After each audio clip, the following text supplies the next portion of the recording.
সিঙ্গারাটা আরো বেশি মচমচা লাগার জন্য এটার উপর বুঝছেন তেল রং মারতেছি। কেউ আবার ভাবেন না আমি সত্যিকার খাবারের সিঙ্গারার উপর তেল মারতেছি, এটা কিন্তু আমার ক্লে দিয়ে বানানো সিঙ্গারাই। দেখেন একদম ইটার মতো শক্ত এই সিঙ্গারাটা আমি ক্লে দিয়ে কিভাবে বানাইছি জানেন? এই ভিডিওতে দেখবো। এই ক্লে দিয়ে বানানো সিঙ্গারা গুলো কিন্তু আপনারা জাস্ট ঘরে সাজায় রাখতে পারবেন। ওকে, সো এটার জন্য আমি ফার্স্টে এই যে ক্লে নিয়ে নিছি। প্লেন ক্লে, এটা দিয়ে যে আমি মানে মেন যে উপরে সিঙ্গারা জিনিসটা বানাবো, উপরে যে শেলটা, এটা কিন্তু আমরা নর্মালি যেভাবে সিঙ্গারা বানাই আসলে খাওয়ার জন্য সেটার মতো এই প্রসেসটা একদম সেম। এই যে আমি এখানে একটু ফেভিকল দিয়া এভাবে আঠা দিয়ে আটকে দিতেছি উপরের, কিন্তু আমার এই জিনিসটা হয়ে গেল। আমি কি বলবো, শেলই তো মানে বাংলায় মনে আসতেছে না।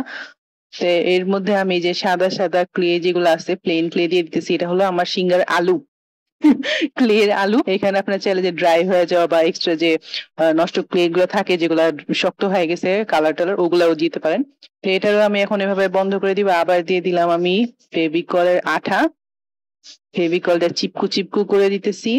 আবার দিয়ে দিলাম, একদম রিয়েল সিঙ্গারার মতোই করে বানাবো, কিন্তু এটা রিয়েল সিঙ্গারা হবে না, খাওয়া যাবে না। তো এটা আমার এভাবে রেডি। এখন এই যে বাড়তি জায়গাগুলো আমি কাইটা ফেলতেছি।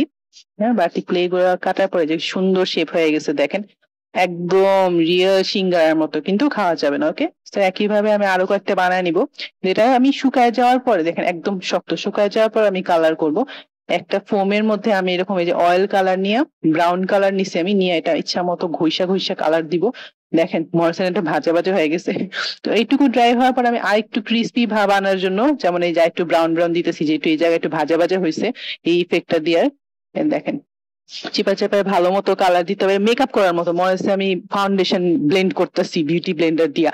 একটু কন্ট্রোল করে দিলাম।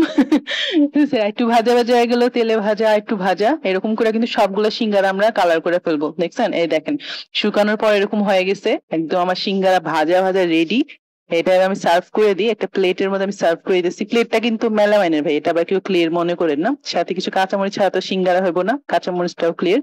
তো দেখেন কি সুন্দর ভাবে আমি ক্লে দিয়ে কিন্তু সিঙ্গারা বানায় ফেললাম। এটা ঘরে সাজায় রাখতে পারেন চাইলেই, কিন্তু আপনারা এগুলা দিয়ে মেহমানদারি করতে পারেন, খাইতেও পারবে না, শেষ হইব না। এক সিঙ্গারা দিয়ে কিন্তু অনেকদিন মেহমানদারি করা যাবে।